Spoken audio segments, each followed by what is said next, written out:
Leitura do 6º capítulo do livro do profeta Miqueias.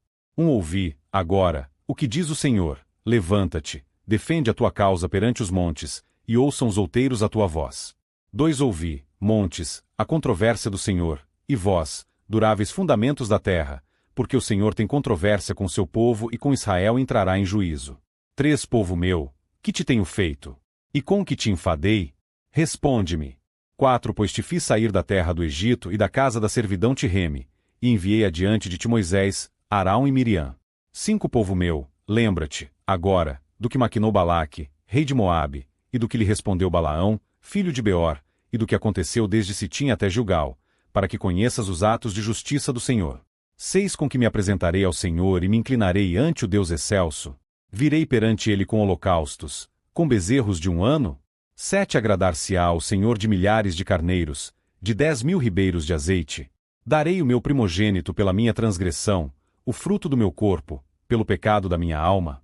8 Ele te declarou, ó homem, o que é bom e que é o que o Senhor pede de ti, que pratiques a justiça, e ames a misericórdia, e andes humildemente com teu Deus.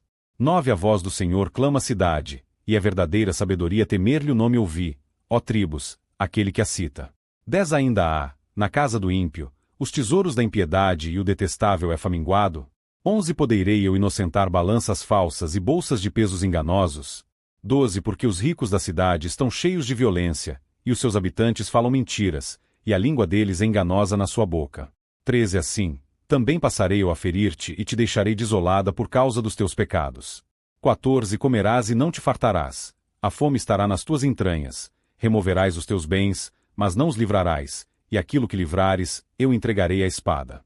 15 Semearás, contudo, não cegarás, pisarás a azeitona, porém não te ungirás com azeite, pisarás a vindima, no entanto, não lhe beberás o vinho. 16 Porque observaste os estatutos de Onri e todas as obras da casa de Acabe e andaste nos conselhos deles. Por isso, eu farei de ti uma desolação e dos habitantes da tua cidade, um alvo de vaias. Assim, trarei sobre vós o opróbrio dos povos. Miqueias poderia ter começado esta profecia dizendo: ouvi agora o que diz a lei de Moisés, ou seja, as Escrituras. Mas, em vez disso ele disse: ouvi, agora, o que diz o Senhor: levanta-te, defende a tua causa perante os montes, e ouçam os outeiros a tua voz. Ouvi, montes, a controvérsia do Senhor, e vós, duráveis fundamentos da terra, porque o Senhor tem controvérsia com seu povo e com Israel entrará em juízo. Ele diz: ouvi, agora, o que diz o Senhor, ou seja, o que Deus estava dizendo naquela hora por seu intermédio. Miqueias não se limitou a ler a lei de Moisés para Israel, ou apenas a se referir aos livramentos que Deus havia dado ao povo, segundo seu conhecimento da história de Israel. Não.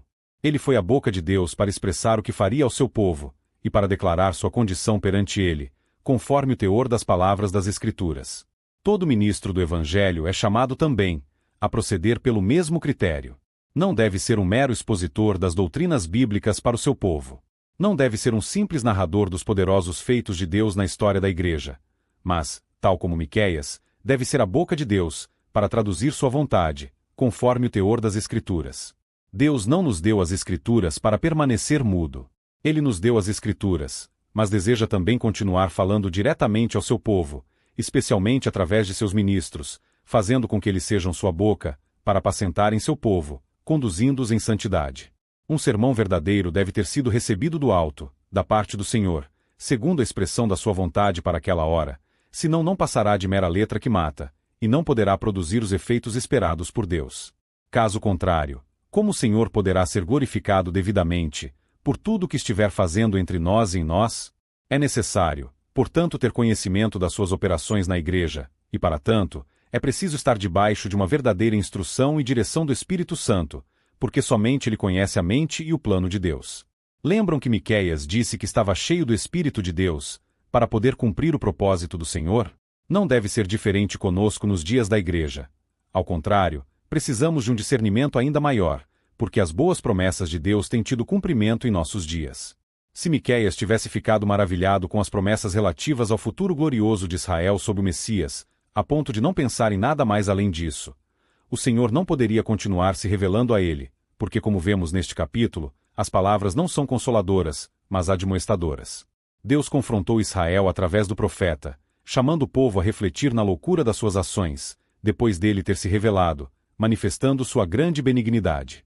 Que mal o Senhor havia feito a Israel, ou com o que lhe havia enfadado para que lhe tivessem voltado as costas. Desde que os tirara da escravidão do Egito sob Moisés, lhes havia livrado dos povos inimigos, para que conhecessem seus atos de justiça. No entanto, Israel não reconheceu que o amor de Deus por seu povo era um amor voluntário, a expressão completa da sua graça e misericórdia para com eles, que nada lhes exigiu em troca, senão que fosse também amado por eles. Então, desconhecendo o propósito de Deus, por causa do endurecimento do pecado, tentaram agradá-lo com holocaustos e oferendas, ao modo das nações pagãs. Por isso, o Senhor protestou contra eles através do profeta, afirmando que não poderia ser agradado nem com milhares de carneiros, 10.000 ribeiros de azeite, nem pela oferta de seus primogênitos. Não seria com nada disso que poderiam apagar perante ele a culpa dos seus pecados. Eles já haviam ouvido sobre o que agrada realmente ao Senhor, que é que se pratique a justiça, que se ame a misericórdia, e que se ande humildemente com Deus, temendo seu nome, porque esta é a verdadeira sabedoria. Todavia, como podem atinar com este propósito de Deus, aqueles que se conduzem sempre segundo o pendor da carne, e não do espírito? Como da carne só provém o mal, porque tudo que é gerado da carne é carne, ou seja, nada de bom pode ser esperado da natureza terrena corrompida pelo pecado. E, como insistiam em andar conforme suas próprias paixões carnais, sem as crucificarem pelo temor ao Senhor, então suas más obras não deixariam de ter o devido castigo. O que sucedeu a Israel serve de ensino e ilustração para a igreja, de que o pendor da carne dá para a morte, e que somente o pendor do espírito pode dar para a vida e paz. Rom 8.6. De forma que sejamos desestimulados a viver segundo a carne, para vivermos segundo o espírito, porque a bênção de Deus não será achada onde prevalecem as obras da carne, senão os seus juízos.